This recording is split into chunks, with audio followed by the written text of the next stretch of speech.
Bonjour, bienvenue dans la vallée du Saint-Laurent sur l'île de Montréal.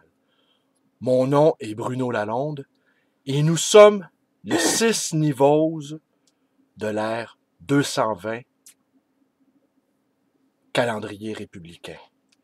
Hier, j'ai eu le grand bonheur de vous présenter la guillotine de Jean-Paul et ce matin, je vous montre le bonhomme, la poupée qu'a fabriqué sa grand-mère. Alors, vous voyez, petite parade de mode. Vous pouvez constater ici les bottillons, la dentelle, mais malheureusement, ce condamné, vous serez à même de le voir, a été ligoté par ces révolutionnaires professionnels et il va subir le châtiment suprême qui est la décapitation. Alors, vous allez assister au premier pas de cet apprenti bourreau, Ediaseovic, qui va procéder à sa première exécution publique.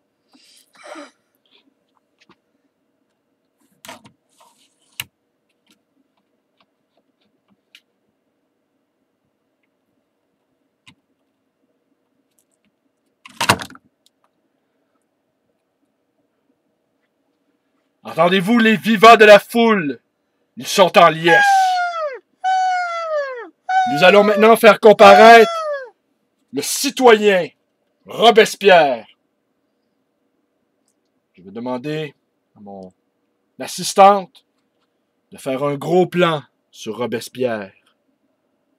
Le reconnaissez-vous? Ce malheureux qui a été condamné à être décapité également. Et c'est d'un pas majestueux qui se dirige vers l'infernal engin. Il glisse sa tête dans l'encolure. L'exécution a raté. Et la foule est en liesse. Nous allons reprendre cet exercice.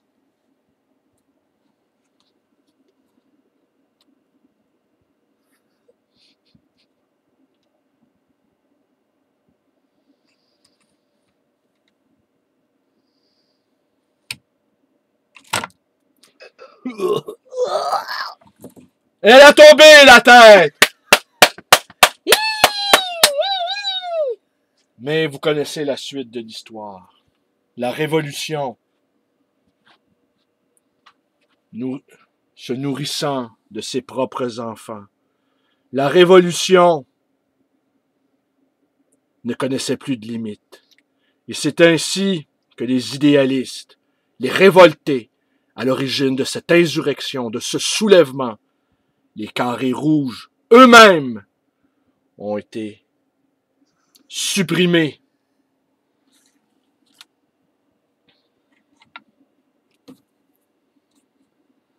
C'est violence contre leurs prisonniers.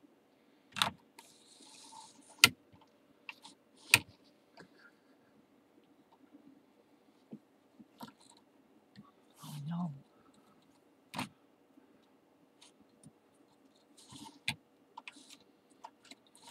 Alors le malheureux carré rouge qui sera suivi de dizaines, de centaines de milliers de carrés rouges.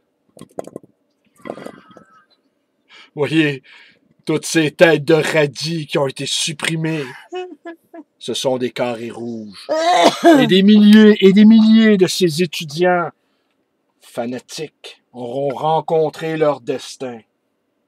Mais cette révolution ne connaissant aucune limite, dévorant ses propres enfants, comme vous le savez.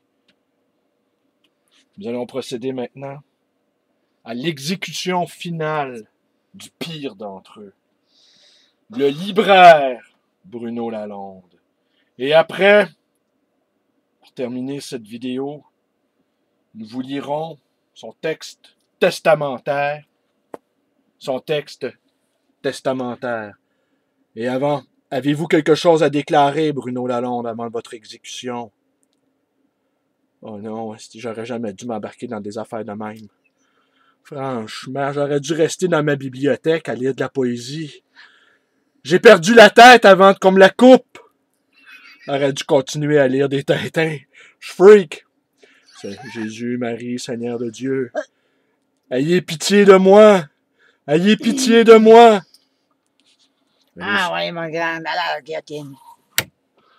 J'entends cette voix terrible. La tête est trop grosse, ça passe pas.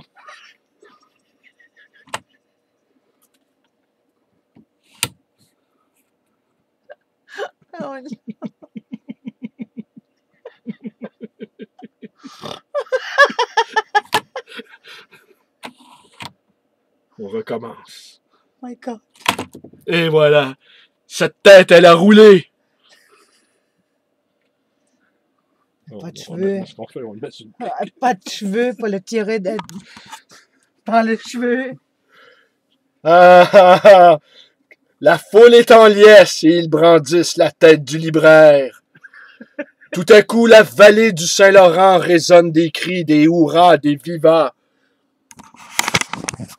Nous ne savions pas les Québécois si violents, imitant ainsi leurs petits cousins français.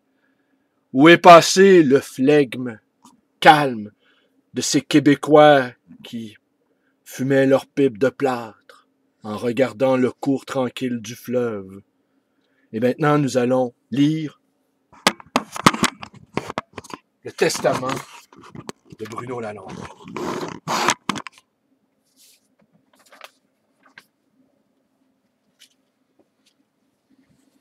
Qu'en est-il aujourd'hui dans cette paisible vallée du Saint-Laurent? Les révolutionnaires capitalistes ont tout balayé, ont imposé leur mode de vie, avec le consentement enthousiaste du plus grand nombre. La tribu québécoise s'est ralliée d'un seul coup au plan Marshall. Elvis a passé le chaos au cardinal Léger. Le déhanchement pelvien de l'Américain fut tout compte fait jugé plus bon enfant que d'autres mouvements reptatifs exécutés dans l'obscurité d'un orphelinat surabondé. D'une seule masse, la tribu illettrée déserta les parvis des églises et se rua et se mira devant les téléviseurs. La magie de la technologie transforma le levain de l'hostie, le miracle de la présence du Christ, en une pâte sans saveur et sans substance.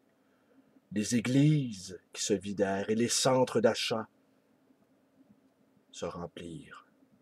On retient de la Révolution tranquille la naissance d'un État moderne, l'école obligatoire pour tous, la rénovation des infrastructures, les grands chantiers énergétiques, l'assurance santé.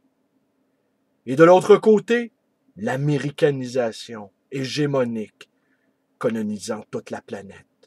La tribu québécoise fut secouée, et en son centre, et en sa périphérie.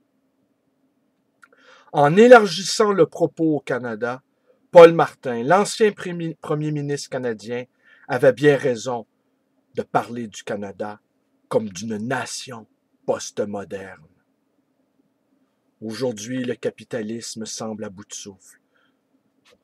Nous sommes, si nous sommes optimistes, dans un état pré-révolutionnaire, ou, si nous sommes pessimistes, cette rébellion que nous espérions viendra, hélas, de la droite et sera organisée et financée par ces capitalistes responsables de cette chute.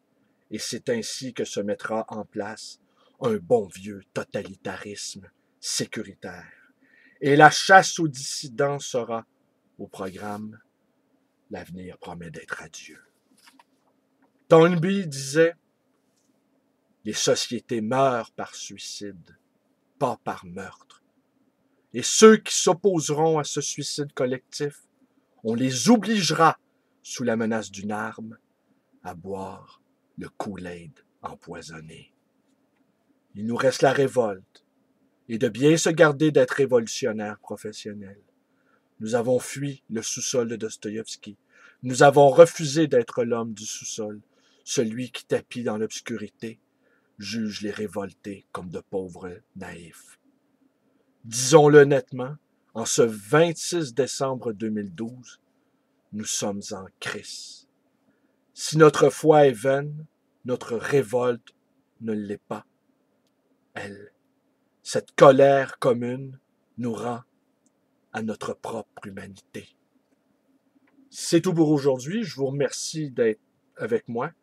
Si mes vidéos vous plaisent, vous connaissez la suite. Vous pouvez vous abonner à ma chaîne. Vous pouvez également me téléphoner dans le 514-736-0999. Vous pouvez vous joindre à ma page Facebook et vous pouvez également me rendre visite à cette librairie d'occasion et d'anciens, le livre voyageur dans le quartier Côte-des-Neiges à Montréal, et où sera exposée en vitrine cette magnifique guillotine qui sera exposée en vitrine durant la période des fêtes. Je vous invite à l'admirer. Et si vous avez un souhait d'exécution, eh bien, je vous quitte là-dessus, sur cette promesse de bonheur. Merci et bonne journée.